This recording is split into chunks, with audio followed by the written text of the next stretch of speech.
now.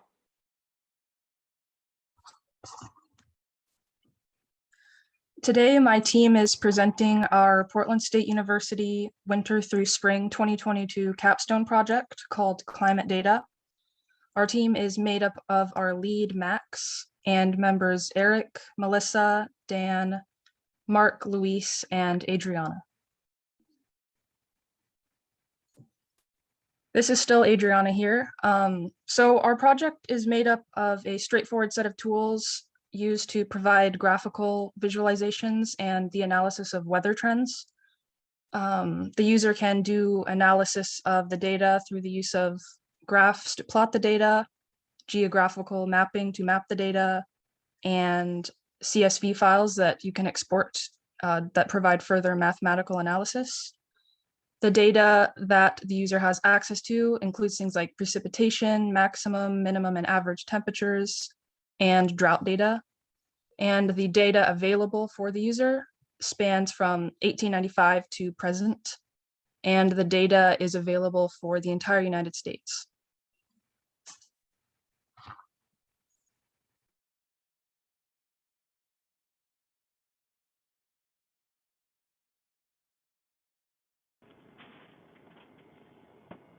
Okay, so. Hello, my name is Luis, and today I'll be showing you guys a quick little demo of our program, just the overall structure, how everything actually works, and kind of just everything that we implemented. All right, so first I'm going to be selecting the state, and then I'll be selecting county. And then as well, I can select multiple counties if I really wanted to. And then, okay, and then now I will do a range. Then I'm going to select the line. Then I'm going to do an N degree. I'm going to do degree of 3. I'm going to do maximum temperature. Now I'm going to graph it. Okay, as you guys can see, every single line is a different color, and it as well says what county it's from. And then now I'm going to do an A degree derivative. 3, derivative 1. So I'm going to graph. Same thing as I mentioned. Now you guys are able to do that. And then now I'm going to do it connected. I'm going to graph it. Okay. Now I'm going to do by split month. Okay, as you guys can see, I'll hold the month right there. So as you guys see, it actually covers the graph. So what I'm going to do, I'm going to hide it. Okay. And now I'm going to enable scatter plotting. As you guys can see, every single little line is right there. Every single dot. So you could do as many as you want. You could mess around with it, and then yeah, play around with it. And then now another thing that I'm gonna be doing is, yes, actually able to see it right here on the graph, but another cool little thing that we implemented, you could actually see it on the map. And then, so for now, we're gonna be doing the month of January. I'm gonna select the date, and then I'm gonna do maximum temperature. And now I'm gonna map it. Then it's rendering. And as you can see right here, it says maximum temperature for January. There's the sheet right here, what everything means. And then as you can see, you can actually see the counties if you go over them. Obviously, that's too small, so you can actually zoom in if you really want to. And that's pretty much an overall. Obviously, you can delete, you could add, you could reset, you could do all of that cool stuff. You could as well just plot based on just one current state if you wanted to, but just for the purpose of this, I did it with multiple. I just did the whole entire state. Now, another cool little thing that we implemented was the tab. So as you guys know, on Google, when you guys go, you guys don't just want to have one tab and work only on that tab. So we did a similar concept as well. And then you're actually able to make another tab over here. It shows, okay. And then I'm fasten. And line, linear, then arithmetic. Okay, as you see, graph. And then now what I'm gonna do is go to the first tab, and it's still there. As you guys can see, each has their own little information. As well as like, okay, I don't really want this tab anymore. I just delete tab. And then I'm back to my only one tab that I have. As well, I could add as many as I want, as many as stay in your screen. And yeah, oh, and so another one cool little thing that I forgot to mention is we could actually export it. export all of this data that's being graphed here as a CSV, and you could use that information however you wish. You could put in Excel, you could write your own program, you could do whatever you want with it. But all of that information that is being plotted is actually here accessible just with the CSV. And yeah, it's pretty much a quick little rundown on the program. Hope you guys like it and hope you guys enjoy using it.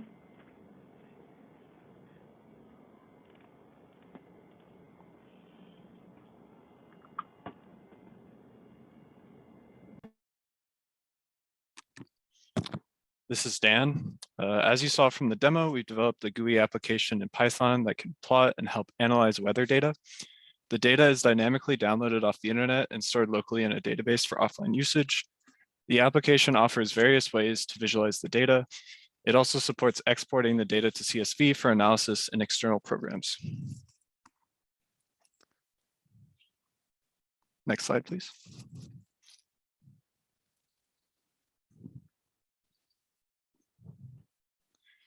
Our target audience is our sponsor as well as climate scientists.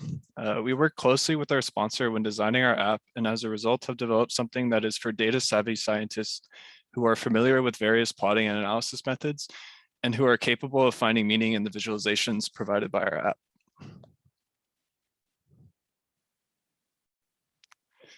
Our program can be broken down into the following features: plotting, export data to CSV, and the interactive map. Hey, this is Max.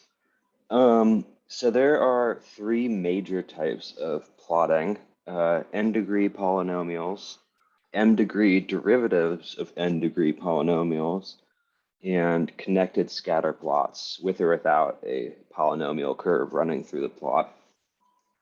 There's a variety of data types. Some of them include minimum, maximum, and average temperatures for county, average precipitation, and there's a number of drought indices and various drought metrics.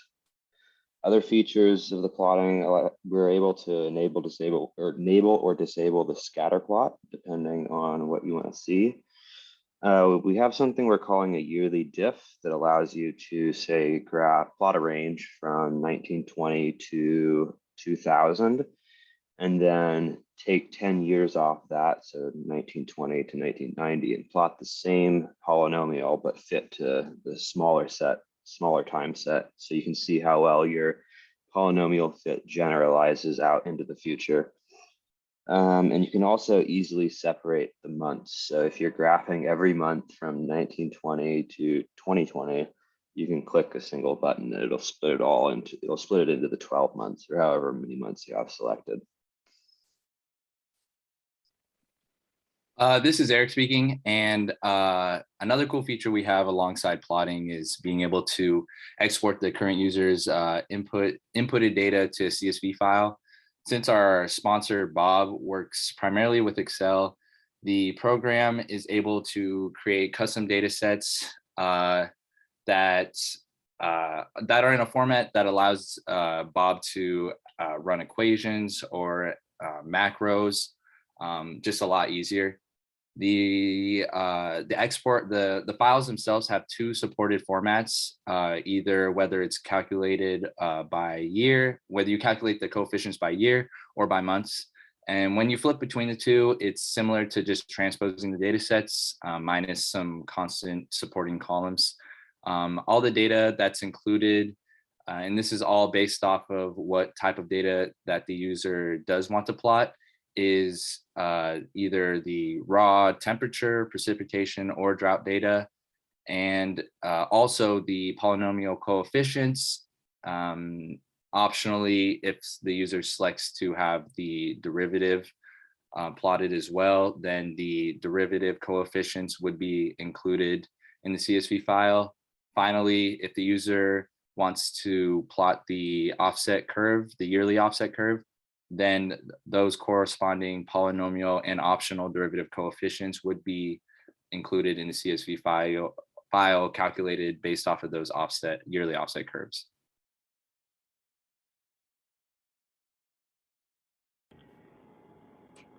Hi, this is Mark, and I'm going to be talking about the climate data map. This is the user interface that displays a choropleth map over the United States. The way that it works is it interacts with the data from our Postgres database and pulls data, whether it be temperature, minimum, maximum, average temperature, or drought data for a selected state or county given a selected date. How it works is it uses the Plotly Express library alongside a online GeoJSON source file for coordinate data, and then it displays all of that within the PyQt5 library interface.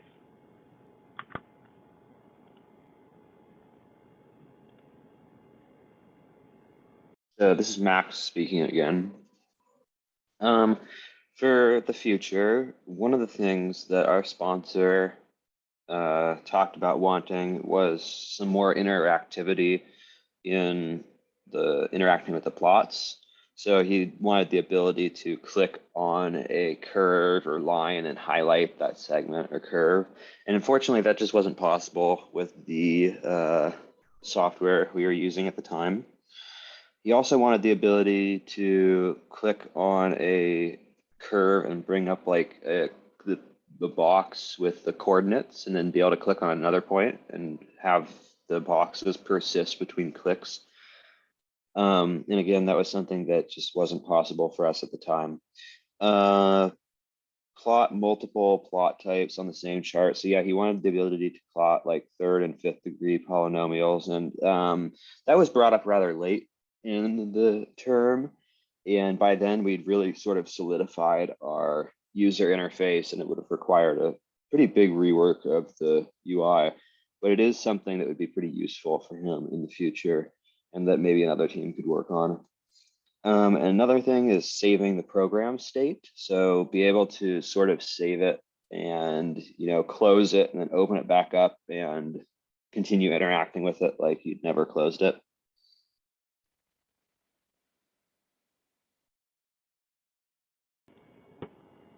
This is Mark again. This slide I'll be talking about the implementation, or the how everything was achieved. So questions are, how did we design our software to meet our goals? So in the beginning, we got together with our sponsor to brainstorm ideas and features that he might want to have seen, and then we just made sure that we understood what he wanted and what he needed. Another question is, next we have, what was our development process? So we used an agile method and broke the program into more manageable tasks, and then distributed those tasks to individuals based on their experience or their interests. Next, how did we successfully build software with 7 developers? To be able to do something like this, communication is definitely key, along with collaboration. So like I said, we broke down the software into smaller pieces, and then we had to communicate and collaborate with each other to put it all together. And then how did we solve unexpected problems? We met up twice a week to pretty much go over and communicate what our issues with and discuss them openly. And then during these meetings, we just collectively came up with resolutions to our problems. This is Mark again. I'll also be going over our architecture from a very high level. So the architecture, or software, essentially has 5 elements. The first being internal storage of the online data that we pulled from a weather website that got stored locally, and then a script was ran on it to be in a more manageable format. And then from there, that data went into our database, which ran off of Postgres SQL. And then from there, the backend interacted with the database to pull whatever data it needed, and then that data went to the front end, which is the graphical user interface, whether it be plotting for the map or other menu options. And then it all was put together using the install scripts. The install scripts also installed all the dependencies and libraries needed to be able to run the software. This is Melissa, and I'm going to be talking about our development process. So as we mentioned, we tried to follow an agile method, and we focused on implementing small features quickly. We met twice a week for about an hour, in which we assigned new tasks, and we discussed any progress we had made on previously assigned tasks, and we brought up anything that was blocking us or that we might need help with. Our major steps were, first we did research to decide which tools we wanted to use for this program. And then we began separately implementing the main features. Then we integrated all of those features together and continued to improve upon them. Then we set up our sponsor with a working copy of the program and continued to fine tune and make last minute bug fixes. As we progressed through this project, we gained a good understanding of who to reach out to when we ran into certain issues, which leads into the next slide of our contributions.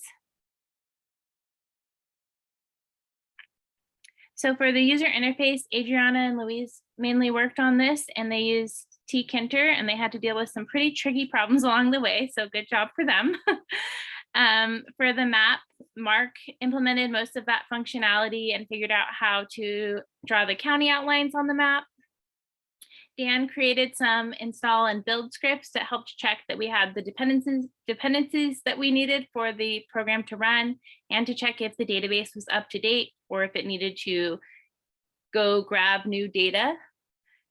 Max and Dan both worked on downloading the data and pre-processing it so that it can be in the format that we needed for the database.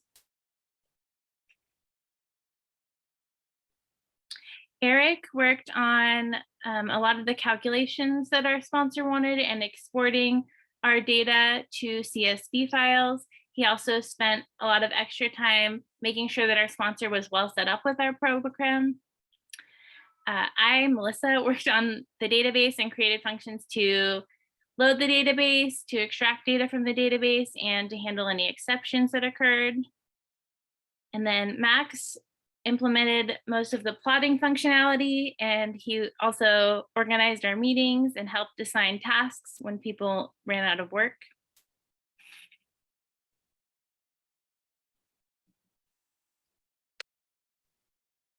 Hello, this is Max again. So we sort of had a program that evolved quite a lot over time. Nothing was really truly set in stone from the beginning, except for just some of the basics of the program, like plotting polynomials over climate data. And so there were a lot of unexpected events that popped up, most of which were related to adding new features or getting new feature requests from our sponsor. One of the most unexpected events probably was when we delivered a working copy of the software to our sponsor and found out that he used a screen resolution that was smaller than all of our screen resolutions that we had tested the program on prior to that, and cut off a bunch of UI elements. And so we sort of scrambled last moment to fix that and had to rework large portions of the UI. So if I had to do something again, I'd probably try to get it into his hands a little bit sooner. But yeah, that's one of the major unexpected events. And so here we have a recording of the sponsor's feedback. I think you should be able to play it.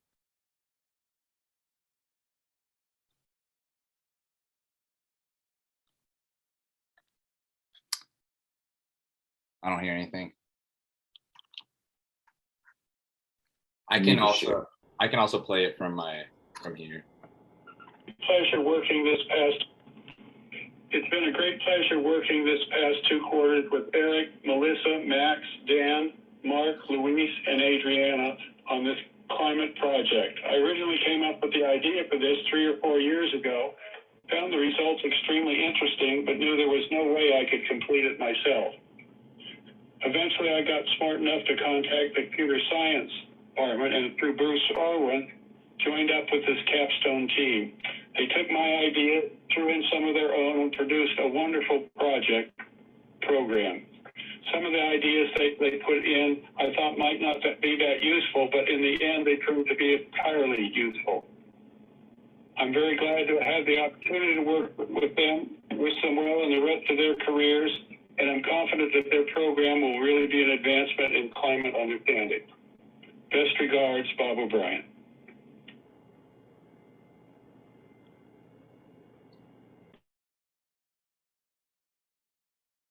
So this is still Eric, and just some key takeaways that we had from the past 2 terms. Just like Mark said, communication is key.